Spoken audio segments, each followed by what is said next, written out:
Hello and welcome to Other Voices, brought to you by Peninsula Peace and Justice Center. I'm your host, Paul George.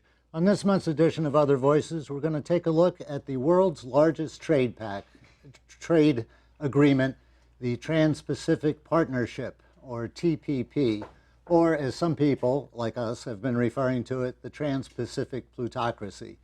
It's an agreement among 12 Pacific nations which comprise about 40% of the global economy. To find out what's in it, why it needs to be opposed, and how we go about opposing it, we will be joined by two guests. We have one right now in the studio with us. I'm pleased to introduce Xiomara Castro, Northern California organizer for Citizens Trade Campaign. Xiomara, welcome to Other Voices. Thank you very much for having me.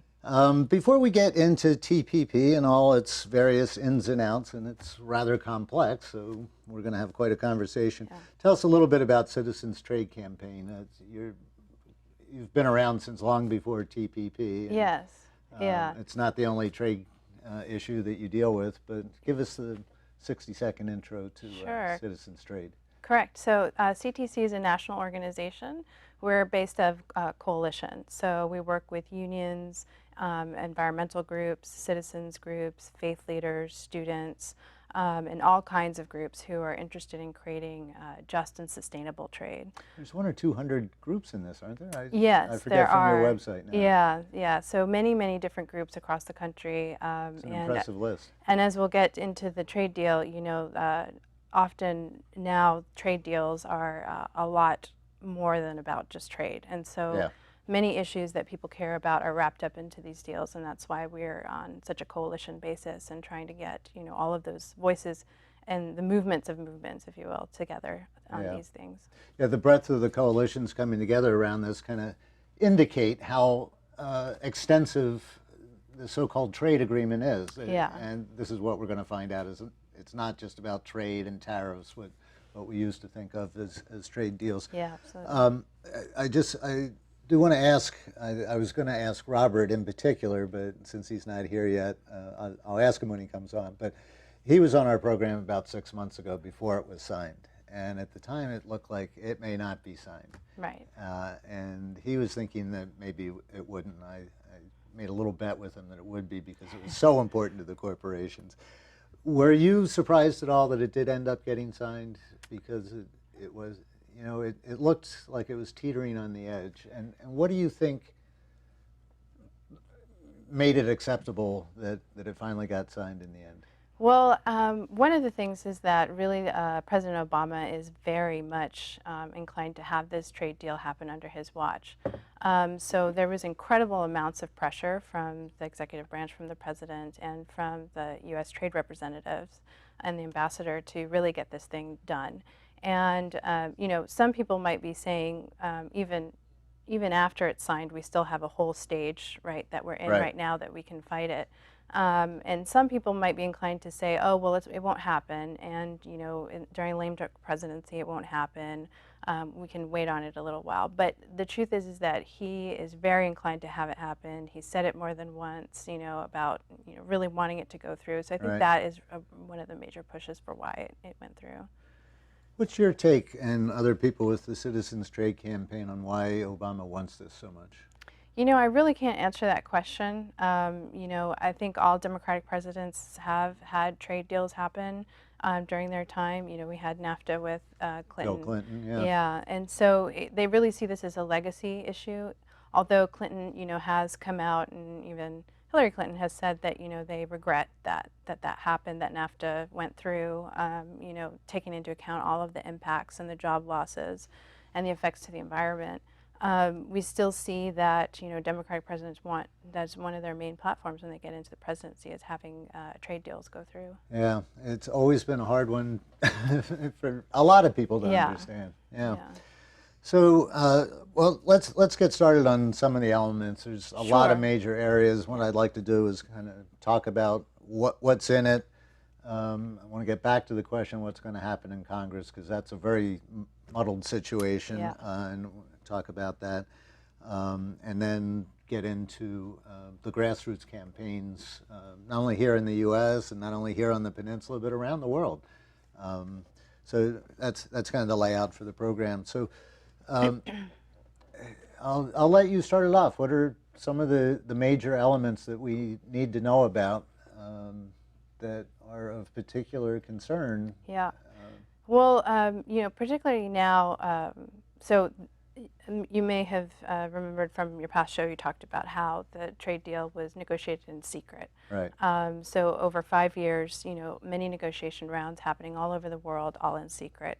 So around November 5th is when the text of the agreement was finally made public, where for the very first time, our Congress, people who represent us, and the public and the media were able to actually see the text. So the text is about 6,000 pages long. One of the things I can talk about, a little bit later when we get into the environmental issues is it doesn't mention climate change even once. The labor chapter of the agreement is very short. In a 6,000-page document, you'd think that a lot of it would be talking about labor standards and trying to create the best standards possible in all of the TPP countries. It very much fell short. This has always been one of the main complaints, and not only from labor, but from a lot of people, is that the labor protections, things like safe working conditions in other countries and things like that, that the enforcement mechanisms for those in these trade agreements going back to NAFTA haven't been strong enough. Absolutely. And with each one, they say, well, it's stronger this time. We heard you, and there are stronger agreements. And President Obama has been making assurances that, in particular, the labor agreements in this one are strong. So let's talk about that in some detail. He has said that this is the most progressive trade deal ever, that it does have enforcement that we didn't see in others. But in all honesty, when you do read the text and when you go through it, as many of our partners in our organization have, this agreement doesn't even hold weight with NAFTA. So it's less protective than NAFTA. Wow. Especially in labor and in the environment. A lot of the language says things like seek to endeavor. A lot of seek to endeavor, literally that's what it says in the text. That kind of means like try to try. Try to try. Yeah. And that's, in the environmental aspect, some of the organizations that were actually for the TPP, who are dealing a lot with wildlife protection and conservation, thought that this was a way to increase protection, particularly in Latin America and other places where endangered species are basically being trafficked or sold on the market. And once they saw the text, they realized, oh, this is bad. This is really bad. And so they pulled their endorsements of it. In terms of labor, we're forcing workers with this agreement to compete with workers in Vietnam who earn less than 65 cents an hour. And there is a section of the agreement that is all about Vietnam and trying to get their labor standards up to code. But again, all of the language is like, you should try harder. And it kind of sort of stair steps Vietnam to attempting to get to some kind of standards, but they have a rampant child labor situation. Human trafficking What do you mean by situation. stair step? There are different goals for There's different goals, years. in different years as they go along. But many people have seen these as just unattainable goals. And again, in terms of violations, and we can talk about past trade agreements and what has happened in other countries. I think we need to learn from Yeah. what's happened, because There's never been some kind of enforcement triggered in these countries, when we see violations occurring. Sadly, like with our free trade agreement with Colombia, many people who are proponents of that agreement said that, we'll be able to bring up human rights and labor issues in that country, but, through trade agreements. But that has really fallen short, and we've seen labor leaders assassinated in that country. And Colombia has a terrible record. terrible record with human rights, especially with labor leaders and environmental leaders. And so that free trade agreement hasn't helped Hasn't down helped. there at all Not at in all. terms of doing organizing. Yeah. And then in other cases with Peru, also in terms of the environment, and Peru is one of the countries, one of the TPP countries as well. But the United States has a Peru free trade agreement, a bilateral agreement. Proponents of this trade agreement thought, well, we can increase, enforcement around forestry issues and logging in the Amazonian parts of Peru. Unfortunately, we haven't seen, any of that come to fruition. In the exact opposite, there's been more logging, illegal logging happening there. And just recently, in their version of the EPA, the head of the EPA was basically forced to step down, and he was actually trying, to get some of this enforcement happen. Wow. And the only way the enforcement can happen with these trade agreements is that the White House has to solely trigger enforcement. So we have to depend on the executive branch in order to trigger that enforcement process, which they've never done in any trade agreement. So we can't expect them to do the same thing with the TPP. Yeah, I think we need to keep looking back at past trade agreements and what they've meant. We'll get into some of that. We've now been joined by Robert Longer, Political Legislative Director for Communication Workers of America, Local 1492, is that right? 9421. 9421. Yeah, that's okay. A little dyslexia. How is the traffic, Robert? Thank you for joining us. Yeah, it's pretty crazy, but happy to be here. Thank you. Robert's local is up in Sacramento, so we're very grateful that he made the drive all the way down here. You haven't missed a whole lot yet. We're just starting to get into it. I will say, by a little bit more introduction of Robert, he has been living and breathing TPP for the last couple of years, as has Xiomara. Right. And so we were just talking about starting to get into some of the elements of the trade deal. I wanted to take a second, though. I was tempted to pull out a clip from your last appearance about 6 or 7 months ago, when the TPP hadn't been signed, and we were talking about whether it would get signed or not. Right. You were a little skeptical, and I said, I bet it will get signed because there's too much in it for the corporations. Yeah. I was gonna pull the clip and play it, but I thought I'd embarrass you. Yeah. Yeah. Were you surprised it got signed in the end? No, not in the end. Look, like Xiomara and I have been working on this amongst 2,000 other organizations nationally for the last several years. Last year, of course, we were focused on opposing fast track, and after fast track, the aftermath was figuring out whether this would come to fruition or not. As we saw in New Zealand recently, while the negotiation piece is done, now we tackle the actual vote and when or if that will happen. We're still intent on lobbying Congress, as we've been doing, meeting with our members of Congress. And I think the most important thing is not the organizations. It's not myself or my group or Xiomara or any of the other affiliated groups like the Sierra Club or any of these other folks. It's about the people. It's about individuals, constituents, all of us here, the folks here in the audience, folks that are listening in at home, that they have a right, you have a right listening to participate. And, pick up the phone, call your member of Congress. We've got a toll-free number which we can give you to do that. We've also got a way you can text as well to get people plugged in, and that'll send you back a link, and that'll connect you right to your member of Congress's office. I'll tell you what, why don't you give us those numbers right now, and I'll ask the people in the control room to take notes, and we can get that up on the screen for people who are watching at home. So all right, so the toll-free number. Toll-free number is 855-856-7545. Okay. And you'll call that number. It'll say, thanks for calling. Here's the TPP. It gives a brief introduction, and then it says they'll connect you to your member of Congress. If it doesn't automatically connect by recognizing your area code or your area, it'll ask you to input your zip code and route you accordingly. Terrific. So a toll-free number to call Congress on the TPP, Right. 855-856-7545.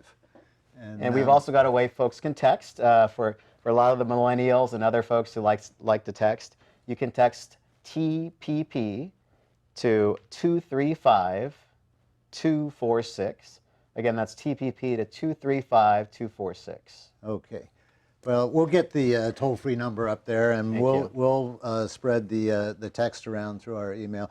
I do want to return to the grassroots campaign as part of our conversation, but since it came up, I mentioned at the start of the program that we just faxed off the signatures of 200 people to Representative Vanna Eshoo. Great. In the wake of the official signing, so we've started our campaign here. So let's get back to the guts of the agreement. You and I talked about it a lot. I don't think anybody's surprised by what was in it, but Xiomara was just talking about the labor enforcement in this is weaker than it was in NAFTA, and NAFTA was practically non-existent. Yep. And the history has shown that, and same thing with environmental protections.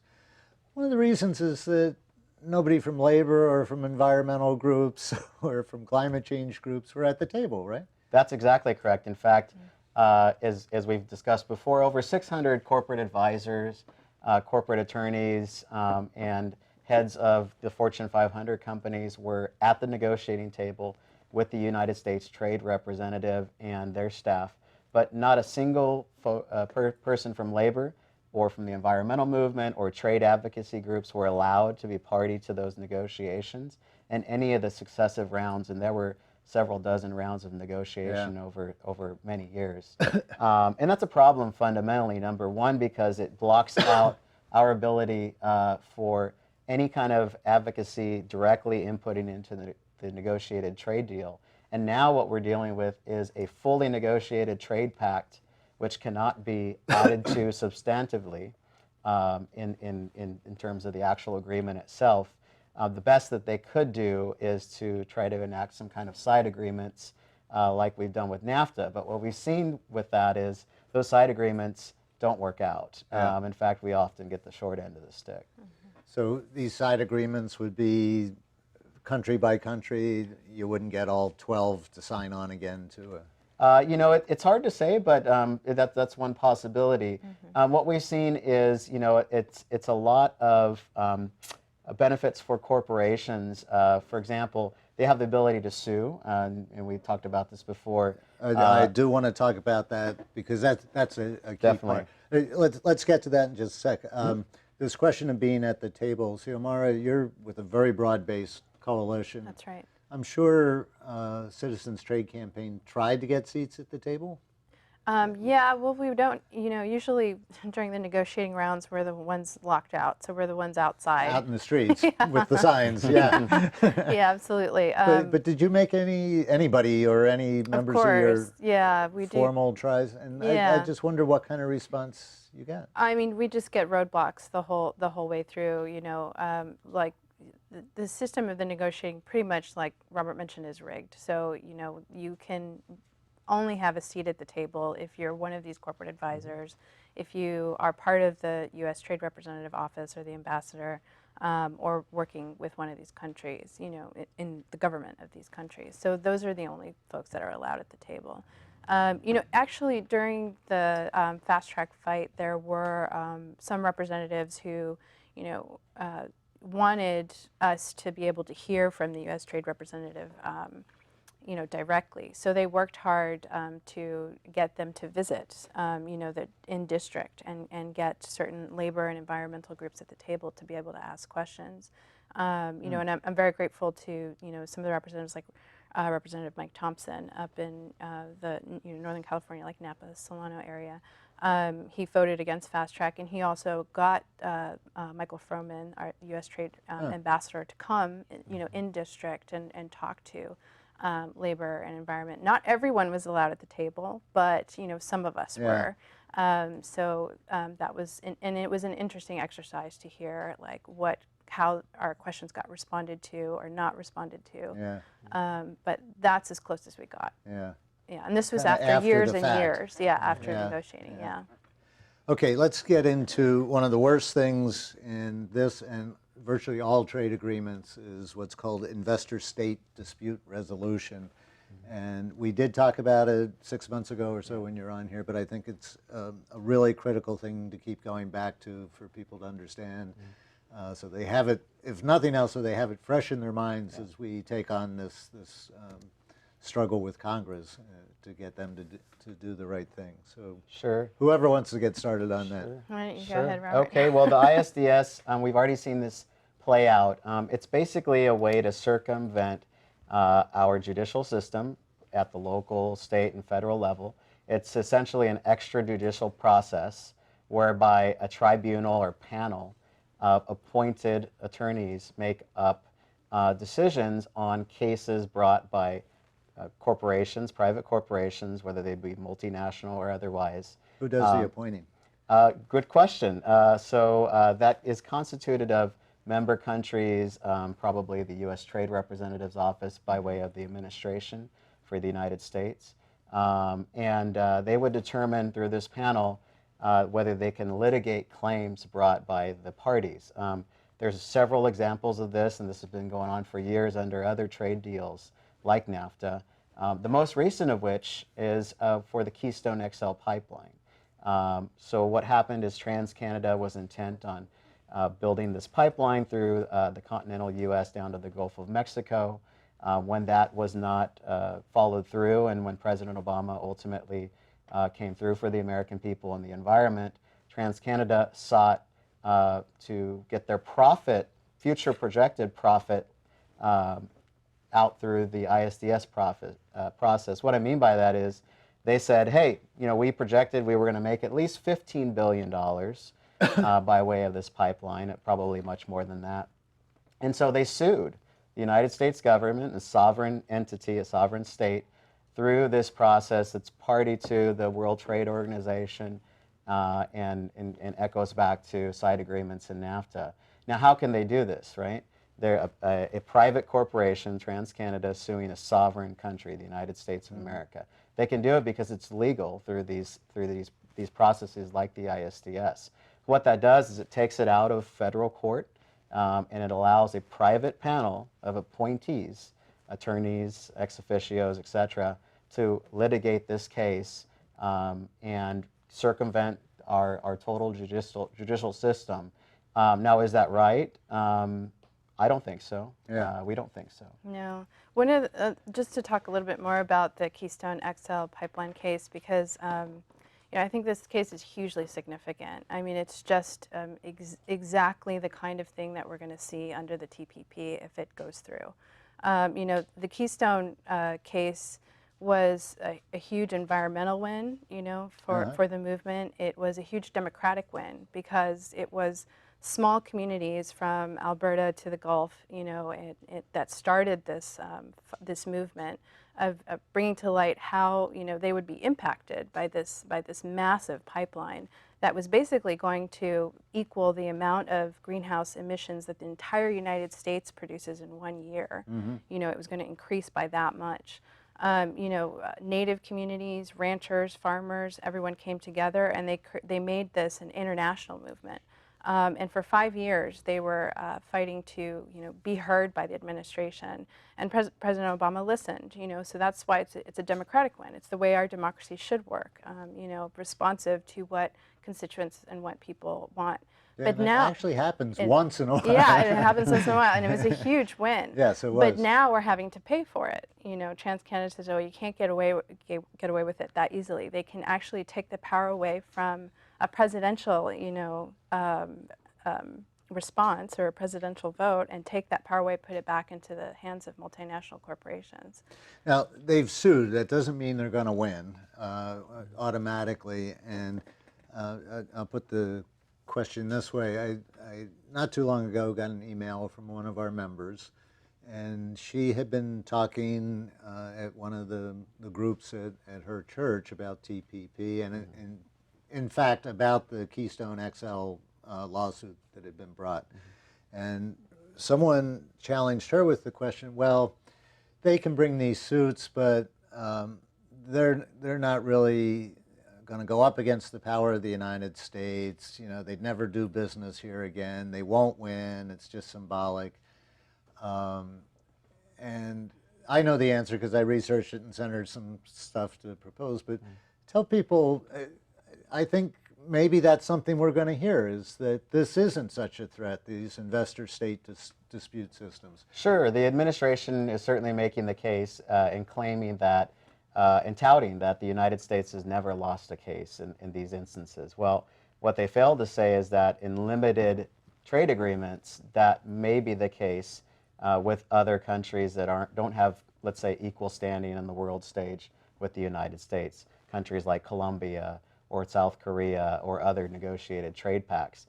The differing factor with TPP is that this is the largest trade deal in history, 12 countries, and these are not just any countries. These are countries like Japan and Australia and New Zealand, Chile, and so it's bigger than the traditional NAFTA countries or other one-off trade deals. What that means is that you have the minimal potential of 9,000 foreign corporations with the ability to sue through the ISDS process. Does that mean that all of them will? Not necessarily. However, it certainly opens Pandora's box to the vast possibility of intense litigation. Already through previously negotiated deals like NAFTA, Korea, Colombia, etc., we've seen upwards of $15 billion in pending claims, which these corporations are saying are future projected profit loss. That's their claim under these processes. Now, if we think about that for a second, what are they really talking about? They're saying that in the future, they predict they would make X amount of dollars in profit, and because a municipality or a state or a government passed a law or made a decision, and as in the case of Keystone, that impedes their ability to profit, and that they have a right to that profit by way of the trade deal. Yeah. And so, morally, that certainly begs the question. Ethically, do corporations have a right to profit? And are these trade deals their vehicle to demand that, in essence, to take away our sovereignty as a country and demand that we as Americans pay them for their potential profit loss? Yeah, that's right. It's tax dollars, so Yeah. we would be paying that. Right. So I read in looking up how to answer this member's questions, I came across one academic study, professor who, and I'm forgetting who it is now, but actually studied all the trade deals that have been out there and found that in all the various suits so far brought under investor-state dispute system, ISDS, that the corporations won about a third of them, lost about a third of them, and a third were settled before coming to resolution, which this professor said is really a win for the corporation. So that's a, if a baseball player was hitting 666, that's a pretty good record, Yeah. So it does sound like this is heavily favored on behalf of the corporations.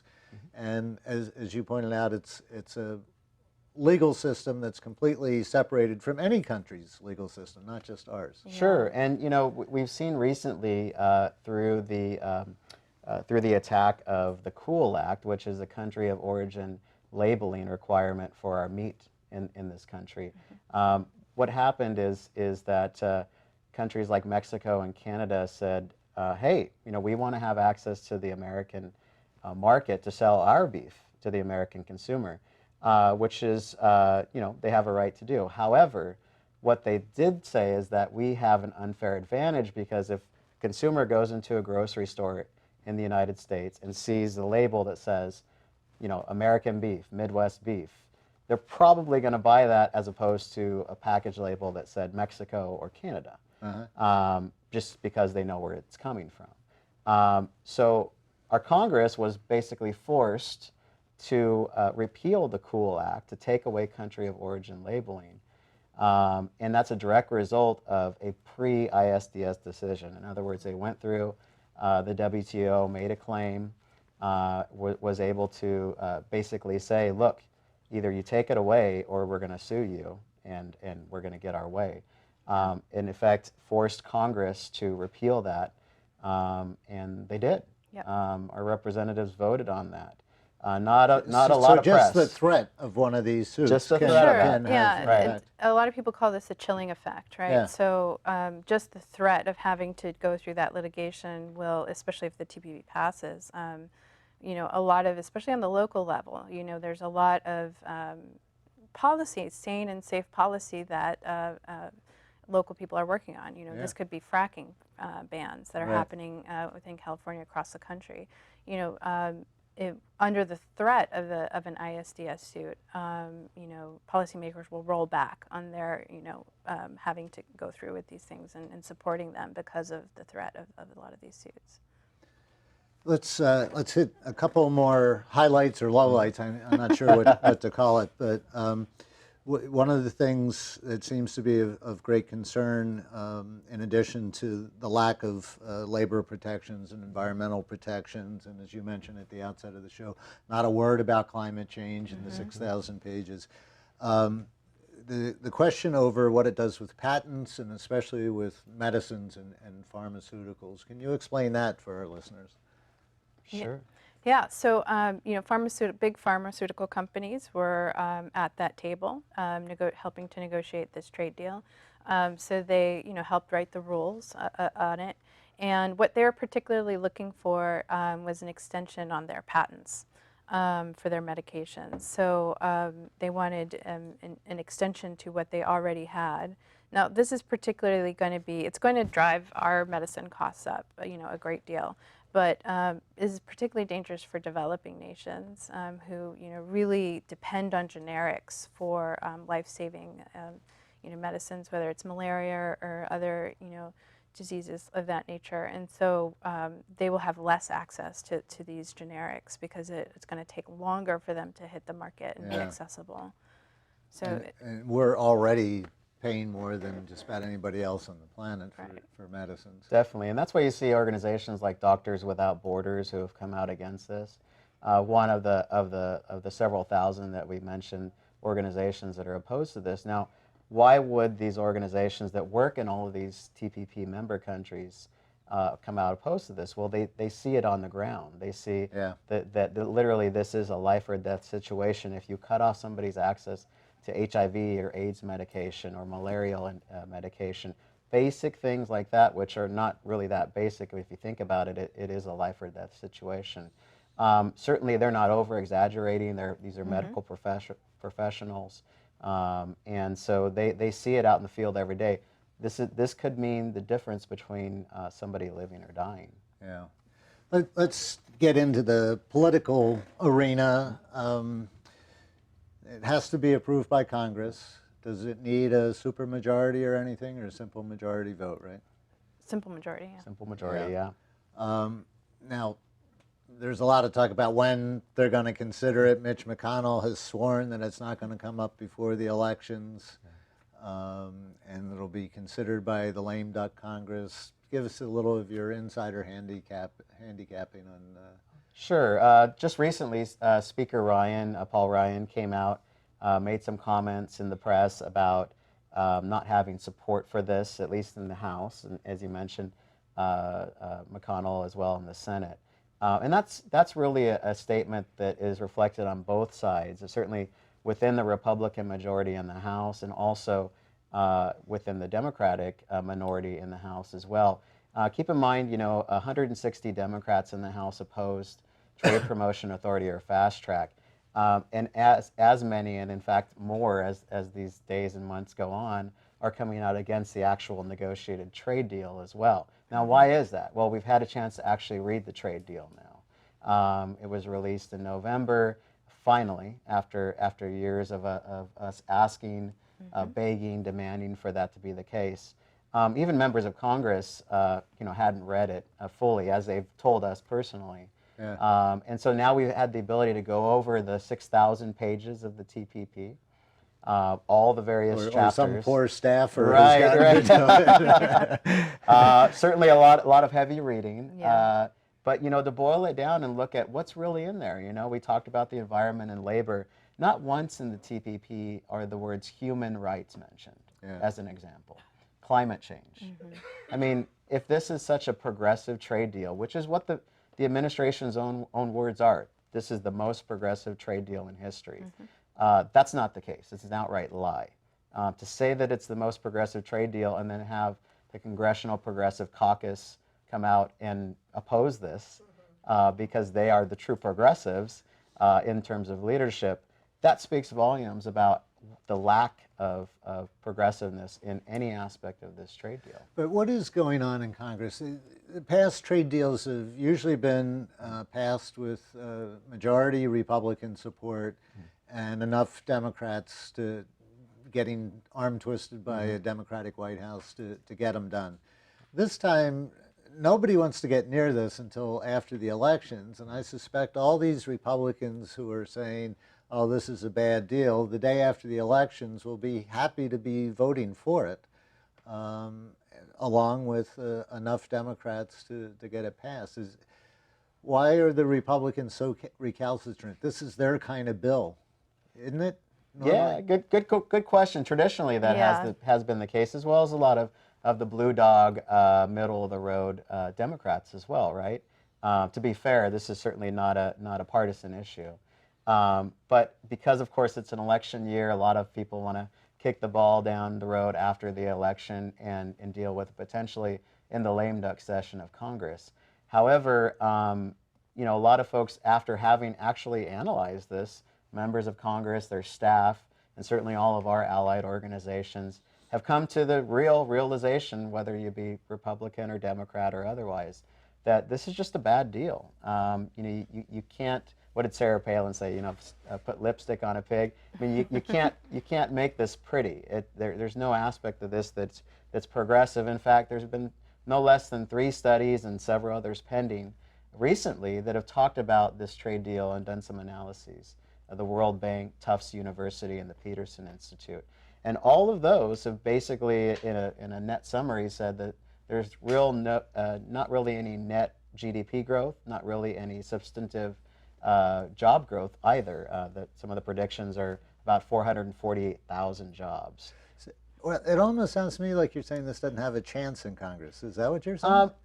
In part, yes, but certainly we don't want to rest on our laurels. Yeah, we don't want to take that risk. That and just not again, like one of the things that Robert was talking about was citizen voice and how powerful that is. I mean, this is a trade deal also that has if the president would have wanted it the way he wanted it, it would have been passed already, passed and done. It's missed a lot of deadlines.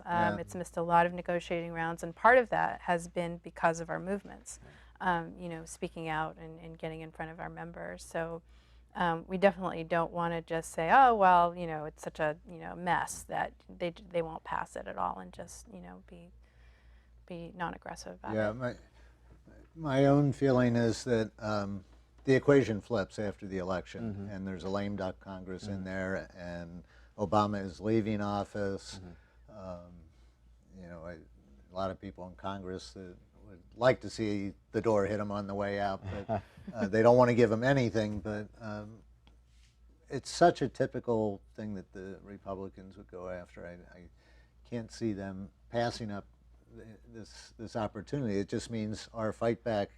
We have longer to make the case, and then a very compressed time period after the elections. Well, some of what we've heard from the Republican side is, well, of course, the TPP would create a huge bureaucracy. It would create a huge, superseding governmental agency, if you will. So a lot of Republicans don't like that. The lack in giving up sovereignty and to something like that. They don't like that. And some of them, early on after the text was released, did want a renegotiation of it, which it wouldn't happen. That's impossible. Happen, yeah. But they wanted it because, like medicine and tobacco, big tobacco was part of, at the table helping to build this thing, didn't get as much as they wanted out of the agreement. So they wanted to renegotiate it because it wasn't good enough in terms of giving corporations enough rights. Yeah. So, that's why they didn't like the deal. Yeah. So let's talk a little bit, and then I want to get to the audience about, in terms of dealing with Congress.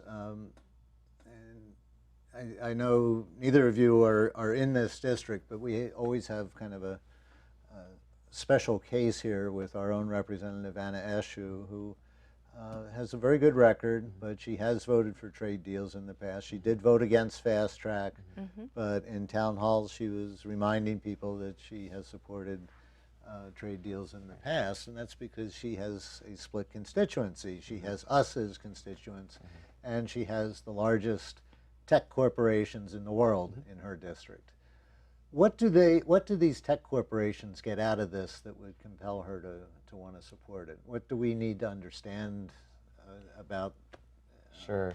Well, if they're creating any sort of product, whether that be firewall protection, internet security, or if they're producing things like for Hollywood, certainly that lead to a copyrighted work such as a motion picture or any type of product that will be sent over or sold over the internet, that the ability to have that copyright extension extended to all of these other countries, which today obviously is not the case. If you make a product here, it's patented, protected here in the United States, but China or another country could come and lift from that work, or just take it in its entirety and make it their own and sell it on their own. So certainly their vested interest in this is to protect their product, whatever that might be. Does this include software patents?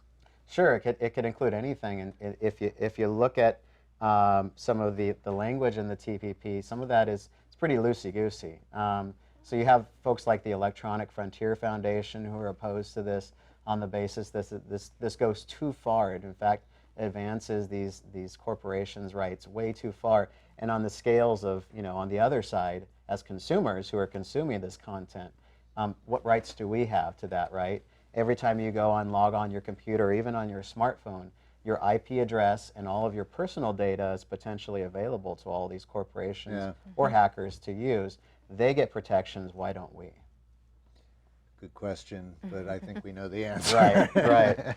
All right, let's get our audience involved in here. If anybody has any questions or comments, just wait till Crystal shows up with the microphone. And well, there's plenty of choices, Crystal. Almost everybody has their hand up, so start up in the front and work your way back. And if you would, stand up and so our camera people can get a good shot on you, and hold the mic right up to your mouth. That's. Hi. No, this is mostly for the people at home. Don't worry about it. Hi, my name's Lynn Heidekofer, and I've been trying to follow the TPP.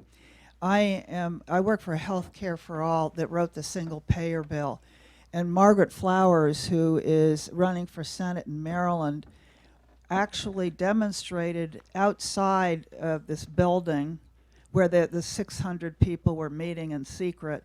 And about several years ago, way before the TPP hit the news, she was like a year ahead, and she was talking about the impact on healthcare, and I believe the major issue was of pharmaceuticals, that they already make huge, pharma is already making huge profits.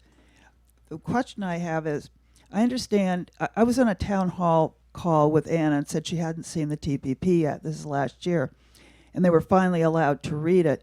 I heard that there were 5 sections of it that Congress read because the other sections weren't pertinent. Can you explain what that was all about? I'm not aware of that. Certainly, there's several dozen chapters in the TPP, some which kind of intermingle when it comes to extending patent protection for pharmaceuticals, as an example, as Xiomara mentioned earlier. That's certainly one of the vested interests that Big Pharma has, right, is protecting their product, the name brand product, which of course keeps the generic version of that product off the market for a longer period of time. In terms of what you're talking about, I don't know directly how that might have played out, but I can certainly guess that any advocacy on the part of Big Pharma was to continue what they've already cemented in the trade deal, which is to keep their product, their expensive version of their product, on the market for a longer period of time. Yeah, it could be that she may have been referring to actually the chapters. There's 24 chapters, 24, 25 chapters in the whole trade agreement that actually maybe only 5 of them actually deal with traditional trade. So this agreement is way larger than it's like it's not really even about trade. So they're including all of these chapters in again, to extend the rights of corporations and all these other arenas, and whereas so there's a very small amount of chapters that actually deal with like tariffs and trade and actual trade rules. So again, this question of the effect on pharmaceuticals, I think, is one that's going to get people's attention.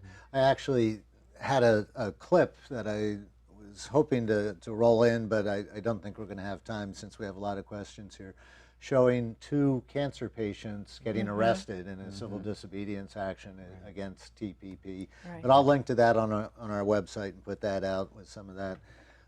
Let's get back to our audience. We've already got the microphone passed. You heard the instructions. So the issue that I came into this on was like toxic manufacturing. Like until the 80s, we had lots of electronic manufacturing around here. And then we started getting cancer clusters near where people were pouring their tiling on the ground and stuff. And there was a huge campaign to clean up the electronics industry. But then after we Keep the mic close. after we did that, the suits came along and said, you guys are spending too much time on pollution or money on pollution prevention or whatever. And they exported all that stuff to like the Philippines and China and Vietnam. And now they're getting all the same cancer clusters we took great pride in getting rid of. But like, I was thinking, what Get to your question. We're running out of time. I'm just left. And I was thinking, what could we do about that would be like require EIR type stuff, environmental impact reports before you build a factory over there like they do here. Is there anything like that in it? No. Pass it on there. Absolutely not. And I think that points to like it's the 21st century. We should have a 21st century trade agreement, right? We should have agreement that's based on protecting people and the environment no matter where they live, instead of exporting our dirty industries across to other countries that have even less protections than we do, and they can just get away with that. But yeah. This was a question that came up in the NAFTA struggle 25 years ago Right. About factories right on the U.S. border in the Right. Maquiladora zone in Mexico, just dumping their waste. Okay, next question. Yeah. You mentioned, Xiomara, that some of the tobacco companies are not sufficiently pleased with the way that the TPP works for them. And I wondered if you could be a little more specific about what they were hoping to get and didn't quite get. Yeah, sure. And maybe, Robert, you could help me with this, right? Because there was a tobacco carve-out, right, in the TPP, meaning that, so like the ISDS suits didn't necessarily pertain to them. Right. Yeah, so they weren't able to get the right to sue. So, and one of the ways that they do sue, for instance, this happened in Australia, where there was plain packaging for, tobacco products. And so what Australia did was place, basically warnings on there that were pretty graphic, but warnings nonetheless about, tobacco and your health. And so, and I forget the name of the big company that sued to get loss of profit. Yeah, Philip Morris for loss of profit because of that. So in the TPP, they don't have that exact right to sue for any of those kinds of cases. So they were upset about it. So that was an exception made to Yeah. the investor state, Yeah. so that poor tobacco companies can't sue for someone telling them that their products are poisonous. Yeah. Yeah. Okay, next question here. I don't remember the reference for this, but I read that some economists believe that the Trans-Pacific Trade Agreement will increase the economic growth in the United States, but also increase inequality, that will have a negative impact with people at the bottom of the economic scale and a positive effect on the people at the top. Do you agree with this analysis? You know, it's been varied depending on what economist or what institution you look at. For example, I mentioned 3 studies earlier, one from the World Bank, one from the Peterson Institute, and one from Tufts University. Certainly the Peterson Institute is definitely more pro-trade and more conservative. The World Bank is the World Bank, so it's, some say it's more conservative, tends to favor corporate interests. Then you also have folks on the other end of the spectrum like Robert Reich and Joseph Stiglitz who have come out very vocally, certainly highly esteemed public figures, economists, and Nobel Prize laureates even, and talked about the detriment, in fact, to American job growth. Even the most conservative estimate by the Peterson Institute, for example, only projects about less than 500,000 jobs growth in the United States. Over what period of time? I'm sorry? Over what period of time? That I don't think it's stipulated in there, but this trade deal is forever, right? Yeah. So if you look at it, I mean, that's nothing. Number one, in terms of the job losses, though, that's the telling factor. You can certainly tout any job growth, and that might just be, you know, 1 job or 1 million jobs. But how many jobs are predicted to be lost? Certainly some sectors. Or how well are those jobs going to be paid when they're competing exactly, with yeah. Vietnamese labor, for example? Right, yeah, some sectors might benefit. In fact, you know, Hollywood and some of those allied industries here in the Bay Area, the Silicon Valley industries and the tech companies. But the other end of the spectrum, those are the ones who are losing out. And it's not just traditional manufacturing jobs either. There's a lot of other information sector jobs that are at risk. And what we've seen also, you know, reports when you actually look at what happens to wages across the board, so no matter what industry you're in, that trade deals work to suppress wages across the board. So, you know, we've seen since NAFTA, you know, median wages have not increased, and, you know, trade deals are one of the reasons why that happens. Absolutely. It's part of NAFTA, and these other trade agreements are part of what's driving the inequality that we're dealing with now. Okay, another question ready to go in the audience here? Yes, my question has to do with these other countries that have signed this trade pact. I mean, what are they getting out of this deal? I mean, are these countries dominated by corporations also? And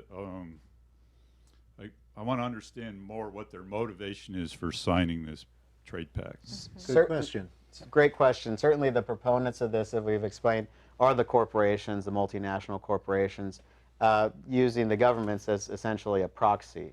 What I mean by that is Southeast Asian countries like Vietnam and Malaysia and Brunei that are part of this trade deal are going to see massive increases in the exporting of American jobs and industries into their countries, more so than they already have now.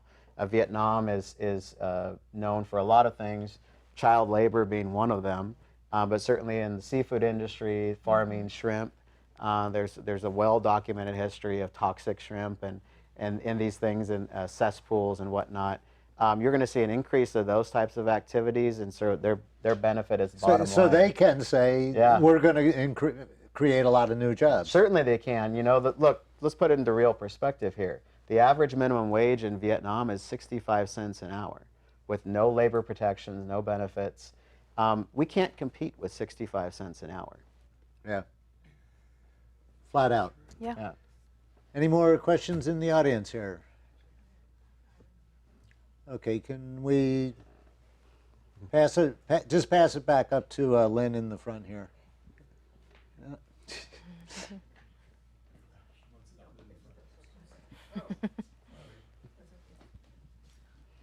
Make it real quick. Okay, it has to do with the human rights abuses in Vietnam. And I remember that Obama was asked about that. That he was on TV about it, and he just sort of brushed it off. But that's one major thing that I think is just awful, that we're willing to deal with a country that has awful human rights abuses. Were there any other countries that have that same problem? Yeah, absolutely. So we're particularly concerned about Malaysia and Brunei. Brunei stones to death GLBT, people in their country.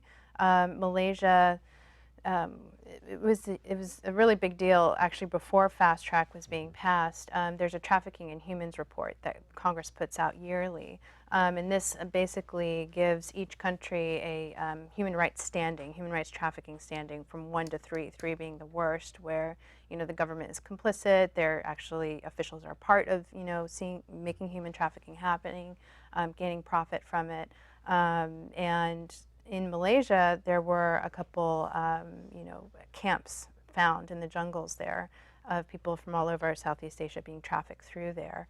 And very shortly after that, their human rights standing was actually increased. So Congress, knowing that Malaysia was part of the TPP, that level 3 countries could not be involved in the negotiating, actually updated their status. So they just upgraded them to level Yeah. 2. We talked about that last time you were here. Yeah. There's just a couple of minutes left to go. What are the chances that this doesn't get passed? We've talked about the U.S., but in any of the other countries, first of all, if a country doesn't agree to it, they're just out. It doesn't kill the whole thing for the other 11, right? Right. Correct. So we've been seeing already massive demonstrations in New Zealand, for example. Is there any real pressure on the government there that they may not sign? Yeah, there is certainly tremendous pressure, and in fact, I'd love to see the amount of public outcry that other countries like New Zealand, who happen to be They've had some of the biggest Right. demonstrations they've ever had in that country. Sure, Yeah. and let's look at this really and put into perspective. There have been And quickly. constant demonstrations all over the world around the TPP, not just within the member countries, and also to the other trade deals being negotiated. Because let's be clear, while the TPP is certainly a huge threat, we have 2 other big trade deals, TISA and TTIP, that are also pending on the horizon for the United States. And certainly the public has made a big case that they don't support their governments or multinational corporations' decisions. Yeah. Yeah. And what about Canada with their new, rather progressive? Yeah. They did go to sign it. They but decided to their sign trade it, minister yeah. said, "Well, we'll sign it, and then we'll see." She herself is pretty progressive. Yeah, and they said that they would sign it in order to be part of the process. Yeah. So hopefully that they, Closing thoughts, 10 seconds each. Robert? Corporations get reparations, labor, and the public gets reports. What do I mean by that? There's a lot of benefit in here for corporations and not a lot of benefit, in fact, very little benefit for the average American worker. And that's the takeaway from this. What are we really getting out of this? The United States is not going to be the benefactor here. It's going to be other countries and multinationals. Xiomara, 10 seconds. well, I hope you've heard enough in order to call your representative, because that is how we're going to stop this thing. If we stick together and organize and get in front of our representatives, let them know that you're their constituent, that they work for you, and that you want them to represent you. So let them not go a day between now and when it signs that they don't hear from you. All right. Thank you for joining us. You've been watching Other Voices, brought to you by Peninsula Peace and Justice Center. We'll see you next month. Robert Longer. Thank you. Xiomara Castro, thanks for joining us. Thank you.